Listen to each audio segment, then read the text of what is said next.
What's up, everybody? Welcome to the Bronx Pinstripes Show. Today, we're brought to you by Game Time, the best place to get tickets to sporting events and much more. I'll tell you about them in a little bit. For all you listening at home, this is attempt number 3. We tried to go live at 9 o'clock on YouTube, as we've been doing all season.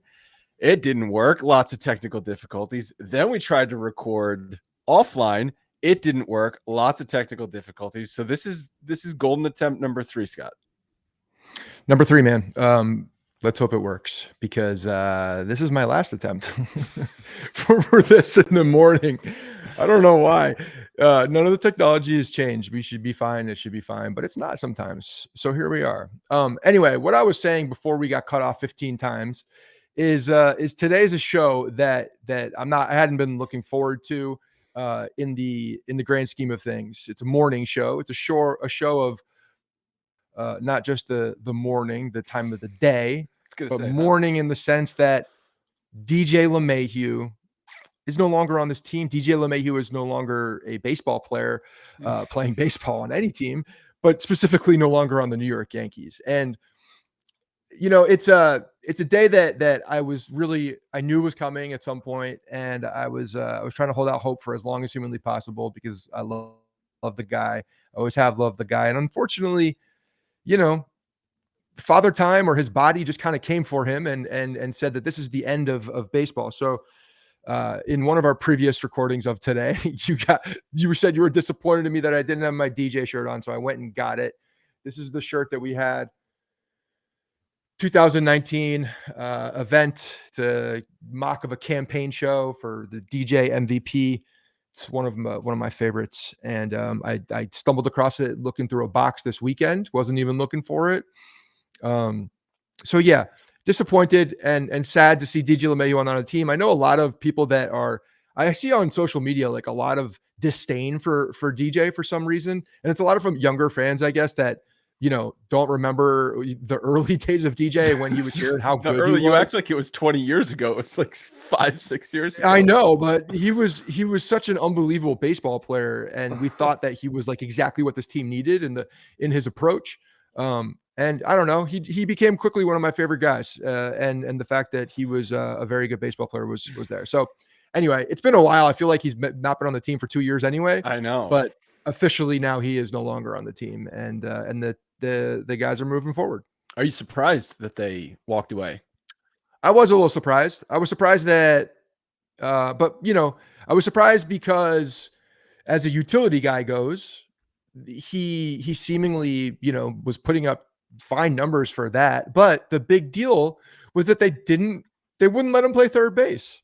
And I guess weird. I don't fully understand that, why they weren't letting him play third base. But at the same time, I guess I understand that at this point you might as well just move forward and see if you have other young players to come in and play the position and get more time with potential upside, and just understanding that DJ might be, he's one inning away, one pitch away, one bat away from shutting it down again. There's not a ton of upside there. It kind of is what it is. So, I mean, it doesn't surprise me totally, but at the same time, the timing of it, I think, was a little surprising. Yankees walked away from $22 million, what they owe him for the rest of this year, and then next year, which is the last year of the contract he signed, after his first 2 seasons with the Yankees, in which he hit, this is the first 2 seasons combined, so 2019 and then 2020. Obviously, the 2020 season was shortened. 336 batting average, 386 on base percentage, 536 slugging for a 146 OPS plus. He was a monster in those first 2 years when he came over, and he was the contact hitter that the Yankees desperately needed at the time. Obviously, he was a great defender. When they signed him, if you remember, it was the offseason where we thought the Yankees were going to be going after Manny Machado. and then it's like, oh, well, here's DJ LeMahieu, and everyone's like, huh? Who? Why? Huh? What? And obviously he turned out to be more than anyone could have asked for in those first 2 years. Yankees and Brian Cashman were kind of backed into a corner to sign him after that. You agree? Yeah, they had to make some move, and he was one that wasn't the splashiest, but it did make sense. I'm saying the second contract. The second contract, they were kind of backed into a corner. Like, after he puts up those first 2 monster years, 100%, 100%. And it was a contract that they obviously spread longer than they probably would have wanted to lower the AAV, because it ended up being 15 million AAV, but over a longer 6 years, I think it was 6-year contract. So anyway, I was a little surprised, not super shocked. He didn't fit into this roster anymore, especially because he wasn't hitting. Like you said, they weren't allowing him to play third base for whatever reason. Jazz was clearly out of position at third base, and it was becoming a bigger problem with each passing day. You needed to get Jazz back over to second base, so your left side of the field defense wasn't a complete shit show. And then you add into the fact that DJ was essentially a singles hitter who would go 1 for 4 every night at best. You're like, what, what's the point? The crazy thing is when you look at it, his numbers aren't that different than Anthony Volpe's. And obviously age, contract situation, positional need, everything. You're never going to release Anthony Volpe. But when you just put it in those terms, DJ LeMahieu, who they released, was putting up basically the same numbers that Anthony Volpe has put up this year. It's wild. Yeah, no, that's that's extremely telling on the development of the guy that we thought was going to take another step. At least I thought was going to take another step. The majority of the fans thought was going to take another step. You didn't really think that step was coming, but yeah, Volpe's gotten beyond. We're at a point now where there's no defending anything around Anthony Volpe and what his defense, his offense, the post game slides, interviews, any slides, like not sliding. He can slide. Sliding, okay, fine. He had a great slide. I'm still wondering. I didn't get a good look of the jump off the bag, but it felt like he should have scored a little bit easier. To be honest, it felt like that ball was deep enough for a guy with the wheels that Anthony Volpe has to score with no issues. Anyway, but yes, alas, DJ is no longer on this team. You're right. He didn't fit on this on the roster anymore. You know, we've been talking about how many guys there are with flexible situations and flexible type, plug and play ability for Boone. And again, like I don't understand physically why he couldn't play third base. When I'm looking at the positions, third base, second base, to me, you need more physical range at second base, and third base is more of like an instinctual position that you do need that first step. And maybe that was a big concern for them, is that first step. I don't know. Whatever it is, it doesn't matter anymore. He's no longer here. He was obviously not happy about it. Because I guess he thought he was coming back from and playing, decently well.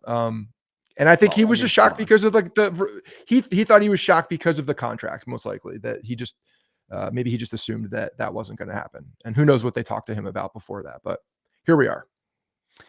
Right. It's a year and a half they're walking away from. I think we've seen them swallow that amount of time on a number of other players before. So, Jacoby Ellsbury, Aaron Hicks, DJ LeMahieu now. So they, Josh Donaldson. So they've walked away from guys when the contract is nearing an end and eaten a bit of money on that from that, in that sense. But yeah, no, listen, I was surprised just because the alternative is what? Like, okay, you're playing Peraza, I know that's at third base. Like fine. I'm fine. Vivas is back up. Yeah.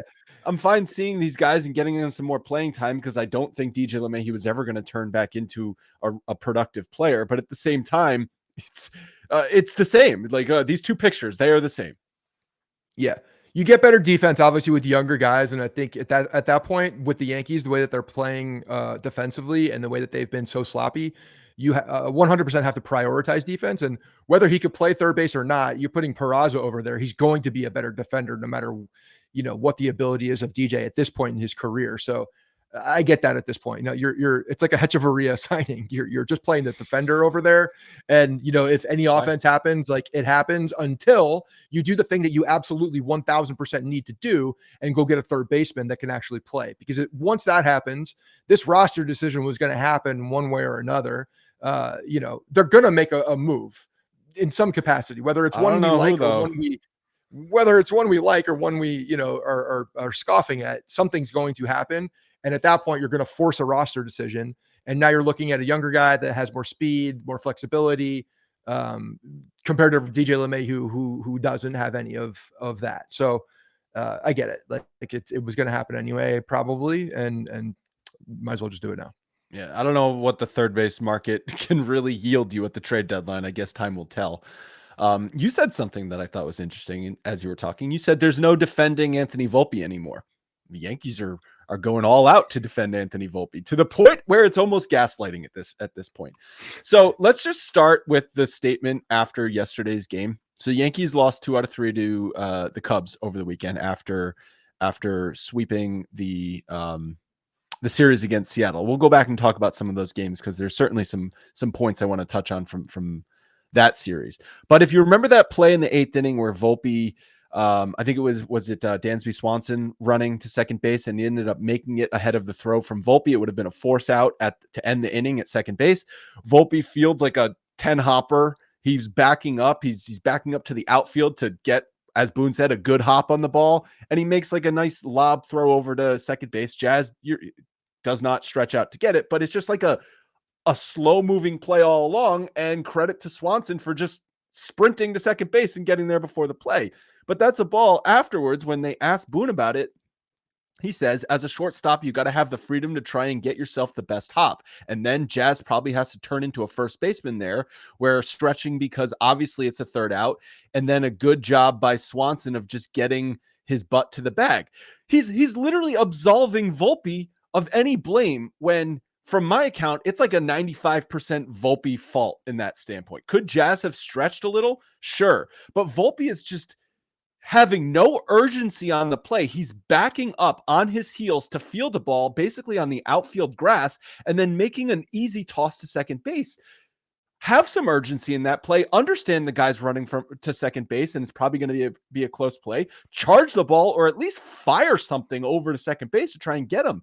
If you charge it, if you have any urgency, or if you just throw a fastball to second base, he's out. But instead, he didn't do any of those things. And the fact that Boone is sitting there after the game just being like, no, not Volpe's fault. At this point, I'm like, the Yankees are going so full out in defense of Volpe because I think they are finally starting to feel the heat from fans, from media, that this guy is a problem.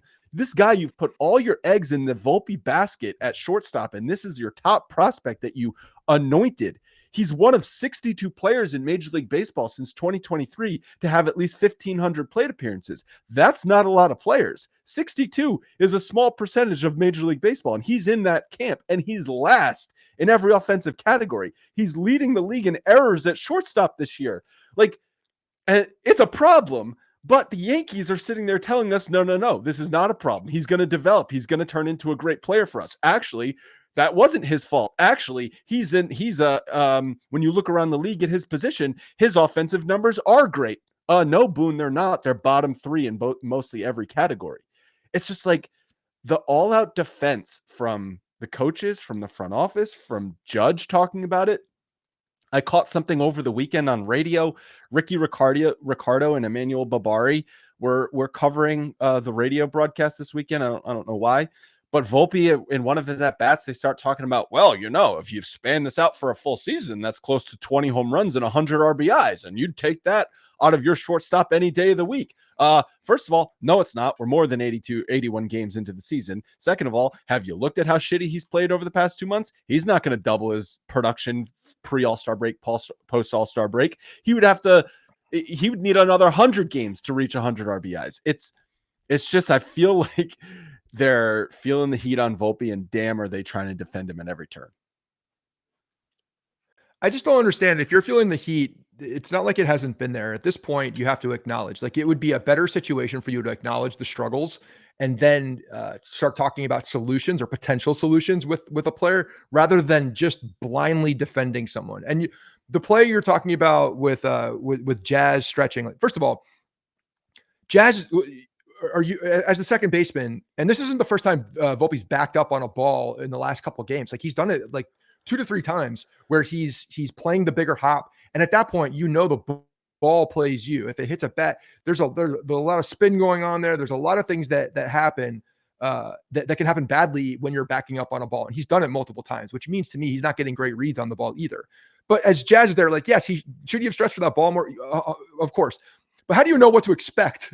What's coming over either from a guy? Like, you're expecting a harder throw. You're expecting him to not, take 30 steps backwards. All of these things. Like, there's a lot of different scenarios for Jazz to just catch an easy ball, get that out.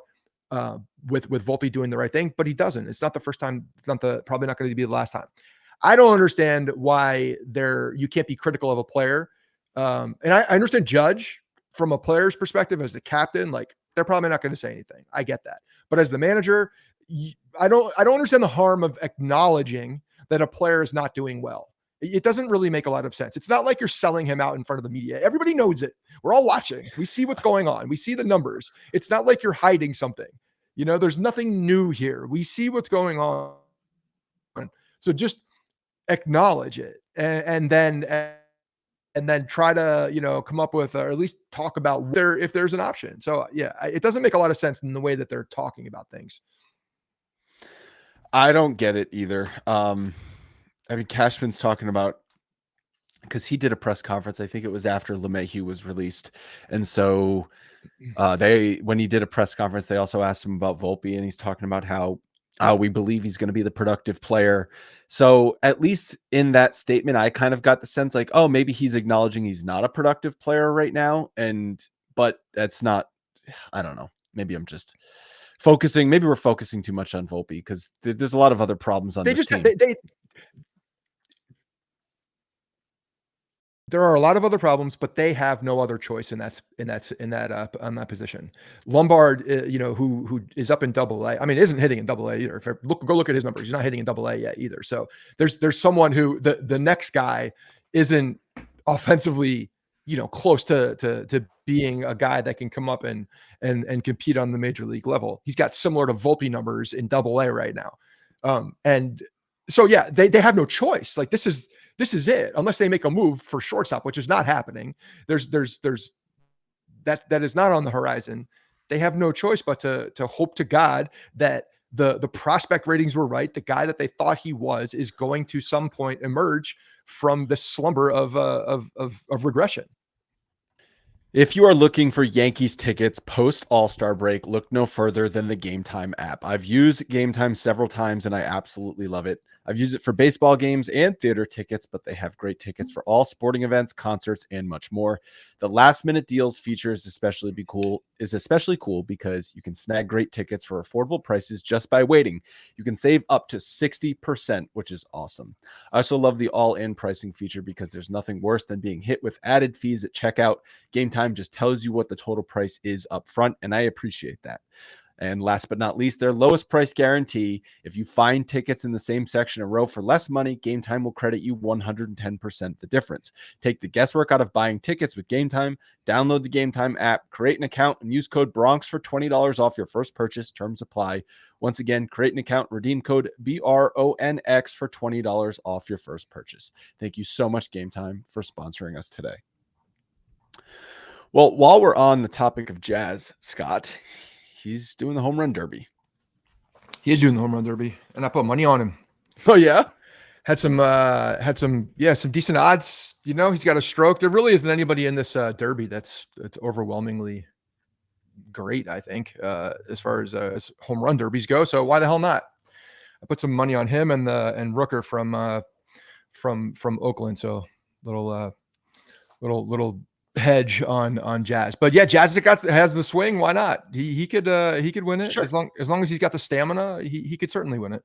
Yeah, I mean, obviously you don't think of Jazz as a home run hitter. That's why it's like, well, first of all, let's just get the obligatory, let's hope he doesn't injure himself out of the way, because that's the fear anytime there's a guy on your team participating in the home run derby. We all remember what happened with Aaron Judge in 2017, but that was an awesome experience, and I loved watching Judge in the home run derby. I love watching when Giambi did it. I love watching when Robinson Cano did it. I like when my guys are in the home run derby. Yeah, it's gives fun. a little extra juice.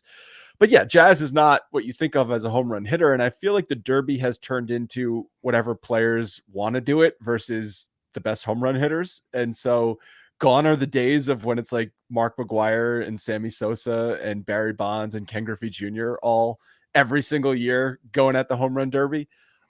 Which is kind of crazy, because actually there's more incentive now than there ever has been. Isn't there $1 million on the line for these guys are like, they're all too rich. That's what I've been saying. Baseball players are too rich. Yeah, $1 million in a car. Like, nah, I'm good. We don't need that. So yeah, you're definitely getting a different set of guys. But I don't know. Like when I'm looking at the field, I think Jazz has as good of a chance as anybody, to be honest. I think to me, it's about stamina, but he's got that smooth, easy swing that, As get it, long as he keeps it get it at good. 80% and doesn't start to swing 110% Nah, he can again. swing 110% in a derby. But Be we don't want fine. him coming out of the derby Okay, I'm talking about still the bet. I'm swinging. talking about the bet.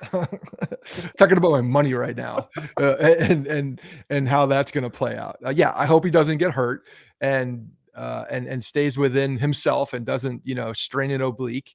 I do, but at the same time, like this guy has the ability to do it. So we'll see what happens. It'll be fun. Kemp will be fired up, and he'll probably stay awake for this one now too. Is the torpedo bat legal for the home run derby? Why wouldn't it be? I'm just kidding. Why wouldn't it be? Obviously. The balls are exclusively juiced in the home run derby, which I'm here for. Like no Yeah. one wants to watch fly balls to the warning track in the home run derby. And speaking of all-star, though, now we have Carlos Rodon, also an all-star. Yeah. Okay. Max Fried handing the ball over to what, Skubal, I guess, because Fried has look, Fried is the last person I want to see in the All-Star game at this point. Well, it would have been cool with Atlanta, though. The Atlanta ties would have been okay, cool. fine. But I mean, if something happens to him, we're done. We just saw a blister. He left Saturday's game with a blister, which is scary on his left index finger because he had blister issues when he was with the Braves. Yes. Okay. But that's my point. Like, just chill out, let the blister heal, do whatever you got to do. Figure out the blister thing. Yeah. And get rid of it so that you're back. I don't need you doing anything crazy for the All-Star game. And yeah, I don't need him trying to, do something a little harder because he's at the Braves stadium in front of that crowd. Nah, just get healthy.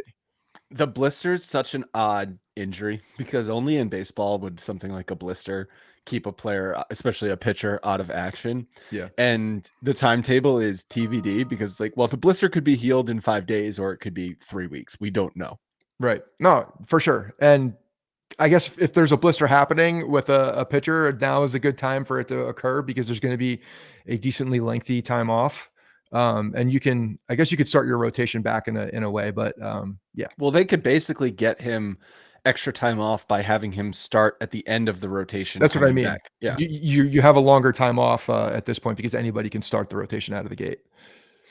Carlos Rodon can start the rotation out of the gate. Well, maybe not because he's going to throw. He's going to pitch. Well, it could be a throw day though, because they're not starting until Friday, right? Yeah, but does he actually get in the game? He's probably one of the last guys to get in the game. Like I said in my text to you guys, if Carlos Rodon is an all-star, maybe they just need to cancel the event. Yeah. So we'll see what happens, man. But it's I put this on the thumbnail that maybe will be up. I don't know, but this is a much needed all-star break. This team needed to. They finally got off the schneid and came out against Seattle and swept Seattle. I know at the end there there were some thanks to some angels in the outfield, very subtle signals by the Yankees. The angels in the outfield standing on second base, but they swept it. That was what, a 4-game stretch where they came out of the last series and won after losing and playing as shitty as they had. They needed to go on at least a little bit of a streak, but then again they stumble into the break here by losing. So you're calling the 4 games the streak? It's something that needed to happen after the terrible 2 weeks of baseball that we saw. Yeah, it needed to happen. They needed to do something. They needed to get it was some type of a win on their belt. They swept this, they did go against some good pitching against Seattle. There was obviously they were no hit until up until the 8th inning. So they had the ability to go out there and correct it in that series. And then you run into a Chicago Cubs team who's good. They have a good team. They have some a couple premier guys that are on the offensive side, and they have some decent pitching.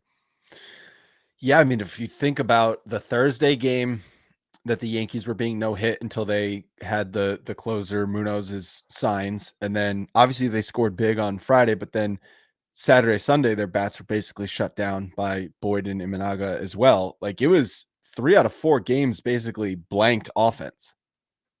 Yes. Did you listen to Boone's post-game comments yesterday? Because he was kind of also giving like a first half thoughts, like guys were asking about the first half. And he said he did at least say that shoring up the defense is something that they need to do. So didn't call anyone out by name, but yeah, obviously. But he He said, I think we have a pretty outstanding offense. We just need to be a little bit more consistent. I mean, listen, Boone's never going to say they don't have a good offense because he's not glass half full. He is glass overflowingly full. But the consistency is yes, like I've been saying this since day one of this season. Like, yeah, the numbers, it's great. Like you bash home runs, like you put up 9, you put up 11, you put up 20 against these teams. Like Bellinger had the monster night, but like, how does your offense go from bashing the ball all over the place to being essentially shut down? You're a strikeout team. That's why. That's how it happens. If you can hit the guy, then you can hit the guy. If you can't hit them, then you strike out. And there's no in between. It seems like there have been some rallies where the guys are putting stuff together, outside of knowing, what's being thrown, and looking just for 4-seam fastballs. But this team does have to get more consistent. But that's what baseball is today. I mean, that's been the problem with this team for years now. The consistency. They only struck out 8 times yesterday. Like I was like, I don't think they struck out a lot yesterday.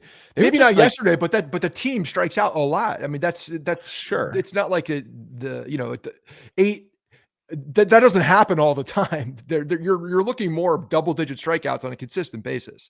They're going up against new guys and guys who don't have big strikeout numbers, and on that day they're getting big strikeout numbers. So, the consistency, again, it doesn't matter if it's a number 5 pitcher coming out there and, strikes out, 3 guys per 9 and comes out with 7 strikeouts, or it's the number 1 guy that they're coming out and, maybe they're barreling him up. Like, I don't know what this team is on a given day. That's the problem. Like, think about the offensive pieces on this team. Obviously, Judge, putting Judge aside, Jazz has been good since he came back from his injury. Yep. Goldschmidt's been really bad the past month to month and a half. His OPS over the last 30 plus games is basically in Volpe levels, like 660 OPS. And they keep putting him leadoff when there's a lefty on the mound.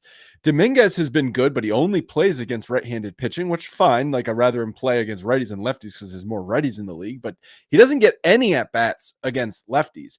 And they're finally putting him leadoff against righties. And then he's on the bench against lefties, not even sniffing at bats. Like I don't know when the last time he had an at bat hitting righty was. So do they expect him to ever develop as a switch hitter? Maybe he should just bat lefty full time now. He should just go to them and be like, I won't bat righty anymore if that's going to make you guys feel better. Can I get some freaking at bats against left-handed pitching? Do you want him to? They clearly don't even want that. They don't like that split either. So, but like the question I would like them to ask someone to ask Brian Cashman or Boone the question, like, do you only see Dominguez as a platoon player going forward? Like he's a 21-year-old phenom. Shouldn't he be an everyday player, or shouldn't you at least see if he can be an everyday player? Yeah, I mean, we talked about this one ad nauseum last week, and immediately they played him in the leadoff spot for the next 2 games, only against lefties. I mean, only against righties. They need to. Yes, my feelings on this. He needs to be there every single day. They should the pen part of the lineup should be Dominguez, Judge, and Bellinger. And then you can pencil the rest of it and flip them around a little bit if you want. Jazz being up at the top there at some point with your righty lefty splits, Stanton obviously up there as well. But the first 3 should be in permanent ink. And it should be Dominguez, it should be Judge, and it should be Bellinger. And that's what they should just roll out every single day. Righty, lefty, whatever. Just do it. Because at that point you have the opportunity for Dominguez to bat from the right side and develop again in front of Aaron Judge. If I'm trying to develop as a right-handed bat with my, the primary numbers are coming from the left side. If I want to get better and you want to see a player get better who's younger and starting to get a lot more confident, how about you put him, right in front of the best player on the planet? Because at that point, there's a good opportunity that guy's going to probably see some strikes. I don't need Goldschmidt leadoff anymore. I guess it was fine to start the season when. And I don't want to see Grisham anywhere and that's another thing. Anymore. They're obsessed with getting Grisham as the number 2 hitter against lefties for the lefty-righty balance. But first of all, Trent Grisham's dealing with some hamstring. Was it hamstring or quad? Whatever it is. And so like you're still playing him. Like maybe get him some rest. He's dipping in the outfield, not really going after a ball. What was it? Like they were saying 68%, 65% catch radius or something like that on the one to the wall where he looked like he was gingerly going after it. Yet he's in the 2 spot. You can see him kind of grimacing, looking up, like something is clearly there. That's hampering his ability, but yet they run him out like he is still what he did in the first month of the season. And like, that guy not here anymore. He's Get him very, some rest. very good number 4 guy. Right. And even if they want to put Dominguez at the bottom of the order when he has to hit right-handed against a lefty, I'm even okay with that. Like if they're so obsessed with getting Goldschmidt leadoff, put Jazz 2 or something like that, or Bellinger 2 and then Judge. Like if it has to be a lefty-righty balance. But again, I don't want Judge hitting below the 2 spot because I want him up the most amount of times, barring the leadoff spot. It's just a lot of overthinking, a lot of tinkering. It's been a little bit more consistent in the past week or so, but it's just a lot of matchup dependent. And whenever you're so heavily matchup dependent, inevitably you're going to have guys go hot and cold, and you're going to have offense go hot and cold, and you're going to score 9 runs on Friday and you're going to score 1 run on Saturday. Yes. And the word consistency just gets thrown out the window at that point. The only one that's there and consistent is Judge, and he's in the same, either 2-3 spot every day. And really that's the only person that's in the same spot. Right. Hit his 350th home run. Fastest to get to that milestone. He's a pretty good player. He's pretty good. He hits a lot of home runs, hits for average, plays a good field. He's pretty good. So we're looking at 500 home runs. Yeah. Sometime. So 150 home runs. He's been averaging 50 home runs the last couple of years. So it could be as soon as 3 seasons from now, but let's call it 4 seasons from now. We're going to be on 500 home run watch for Aaron Judge. Yeah, man. He's, assuming all goes well health-wise, this guy's on an unbelievable trajectory. He just we need to stack some stuff in the postseason so that the legacy is intact, because right now the legacy is a little bit gray as to, how we're going to remember what this, the era of this player is when you start seeing his numbers up against the all-time greats, because that's where he's going. That's where he is now on a lot of lists. That's where he's going. But again, the postseason needs to change. It needs to change because he's going to go down as an all-time great statistical player no matter what happens. Like when you look at the seasons he's put up, especially in like not short sample size, but like isolated, like if you look at like a 5-season sample size, he's going to be up there with any period in baseball history, any player. So that's never going to be taken away from him. But yes, in the conversation around baseball, it'll be that. But when you're asking Yankees fans 25 years from now, if Aaron Judge does not come through in the postseason, if the Yankees don't win a World Series with Aaron Judge, it's always going to be a yeah, but type of thing. 100%. So yeah, they need to, and with Aaron Boone at the helm, I think it's a bigger question mark.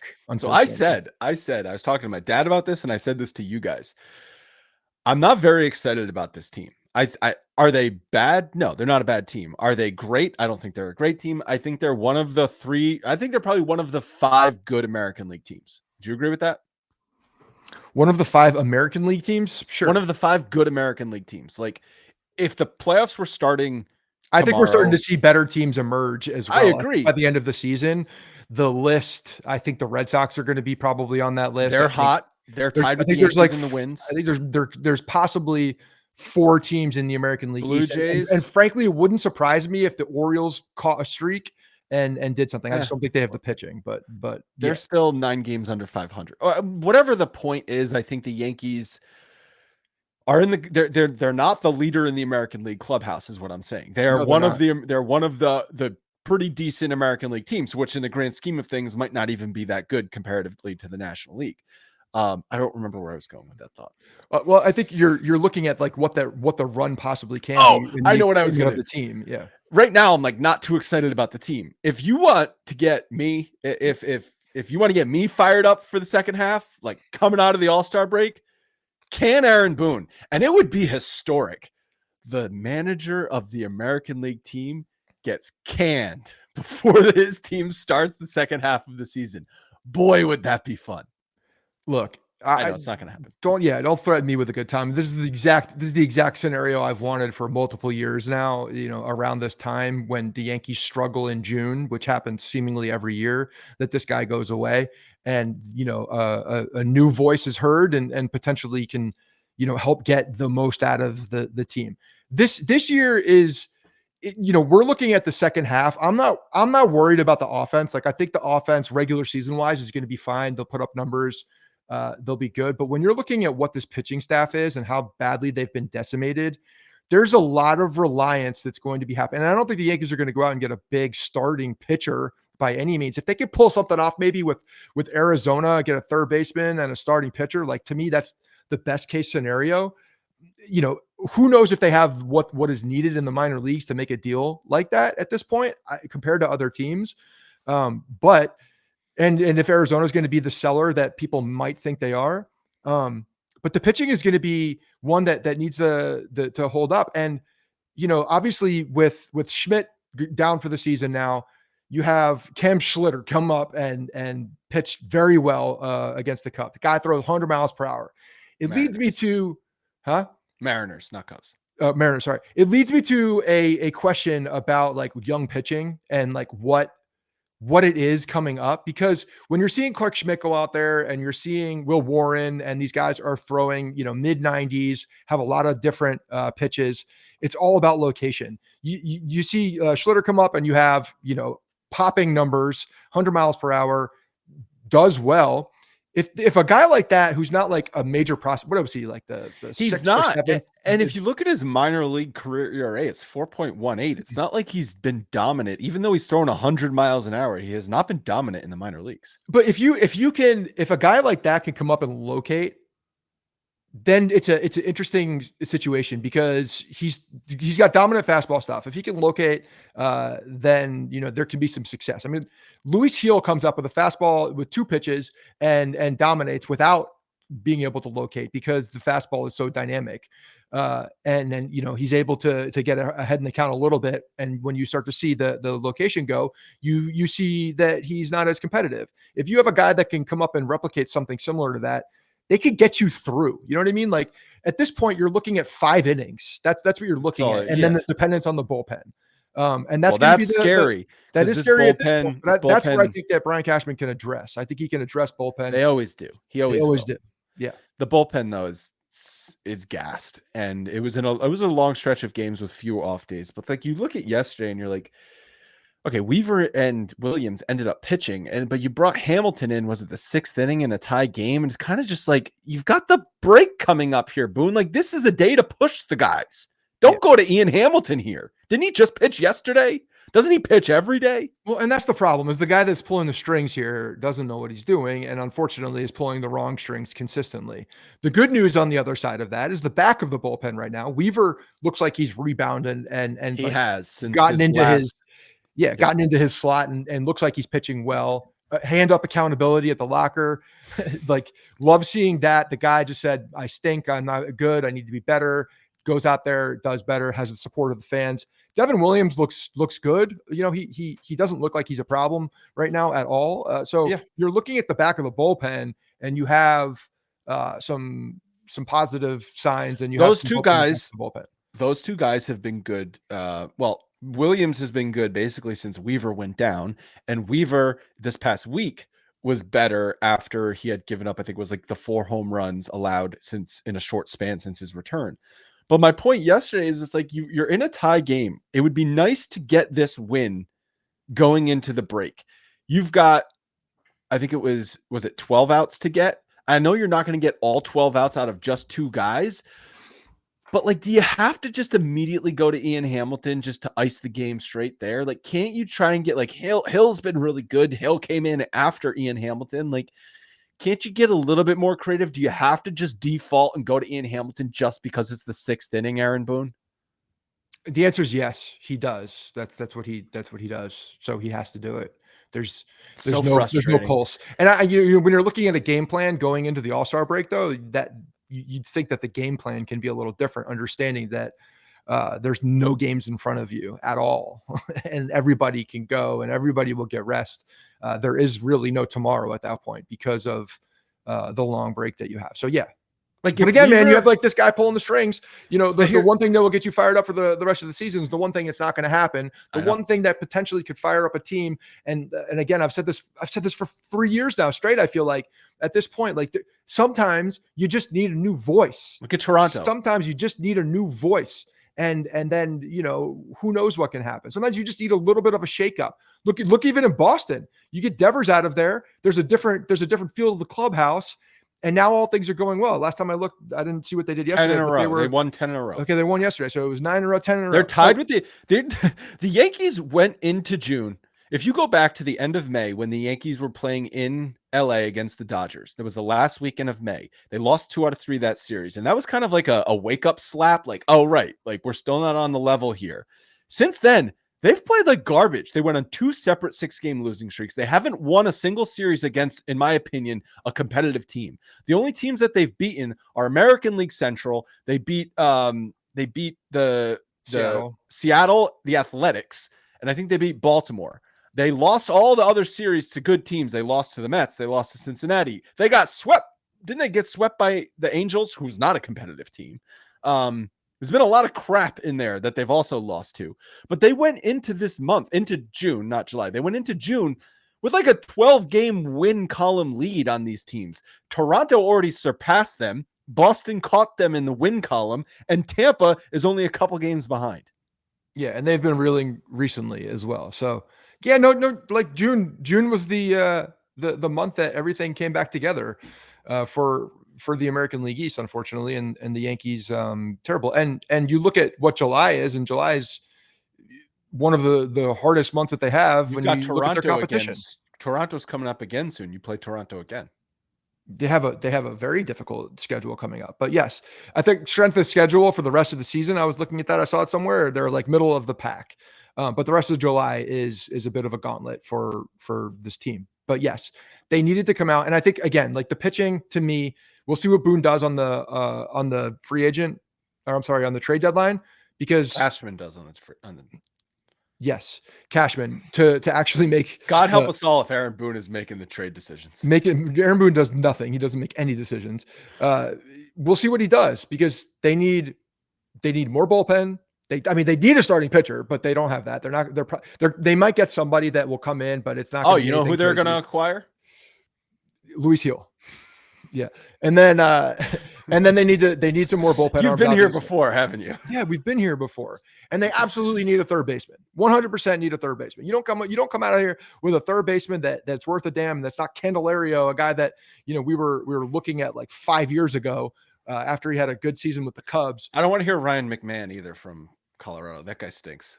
Well, I mean, that's a name we're probably going to hear. But again, you have to go back to what the Yankees have competitively against other teams in the trade market as well, as far as prospects, because there's not a lot there. There's not a lot there. Spencer Jones, who's now in AAA, I put his numbers in our notes as well, who has, if you look at his minor league numbers compared to Aaron Judge, they're like practically identical. It's kind of funny, but he's been lighting up AAA. I'm wondering if they brought him from AA to AAA just so that he could hit some 4A pitching that's stuck down there right now. Some journeyman guys that are there so he can be showcased and get traded. But I mean, you're looking at Spencer Jones being traded for somebody. But is that what this team needs? Like, is it enough? Is it enough to get, like, what are you getting? Are you getting like, I don't even think you're going to get like maybe you use him in a trade with Arizona possibly, but even that's a stretch. Like there are a lot of other teams that can throw higher level prospects and more of them in a deal and help rebound a team faster than what the Yankees can provide. Don't forget about the elephant in the room of are they going to be willing to add payroll? No, that's the problem. They have to spend it on prospect capital, and they don't have nearly as much prospect capital as other teams to be competitive because they're not going to add it on the payroll side. What has shown us that they're going to add it on the payroll side? No, but like if you acquire a player, a major league player, it might be a few $1 million onto the payroll, which puts you over. Like, think about the money. They just ate DJ LeMahieu's money. That's dead money. Stroman, for all intents and purposes, is dead money. But they're not going to go out there and make a deal for a guy that's owed money is the point, like owed significant. It's going to be some type of a value where there's a guy that is controlled, has a future with the team. They're not going to go out there and just get like the best, like a Kyle Tucker, right? I mean, obviously the Cubs are competing, so that's not going to happen. But if you were to be open in the market, like there's not an opportunity to get him, one, because he's owed money this year and he's going to get the capital. So like that splash is not going to happen. And so I said the only splash that's going to make me happy is Boone fired. Well, that's not going to happen either. Guess I'm not going to be happy. I'll be happy if they play Dominguez every day. That's where I'll be happy. I'll be happy if they go Dominguez in the leadoff spot and just let this kid develop and see what happens. That's what I need. I need that to happen because I think he's going to be a very good player. And I think he's going to fall into that leadoff spot and find a home. He's got the ability to work that count. He's got the ability to be a leadoff guy. He's got everything you want as far as tools. He's a toolsy kid, and let him do it. Let him figure it out. Okay, that's gonna wrap it up for today. I hope this episode made it to everyone. This felt like a 4-hour episode, even though because it has been a shorter episode, to be honest. Because we've had to do it in 4 different attempts. Yeah. So we need the All-Star break. Everybody needs the All-Star break. I have an idea. Let's do, because there's no baseball coming up this week, not a lot of it. We should do, a mid-year GM episode next week. And we are going to have stuff to talk about next Monday. They're going to have played a series, but okay, we can talk about some of that. Are we going to do it a joint thing or are we going to do it a individual thing? To be determined. We can come up with our own, or we could come up with, we could both bring some stuff to the table and then collectively decide on what to happen. I mean, we do think collaboration at this point. Yeah. It's collaboration. Okay. Yeah. It'll be fun. Let's do that. We can give you a handful of moves that if Common Sense Department gets promoted to general manager post All-Star break and we're in charge. There you go. I like that. I think I figured out a way to get Bonds and Griffey without having to give up too much. There you go. Let's see it happen. Let's also see Jazz channel his inner Griffey and win me some money tonight at the Home Run Derby. There we go.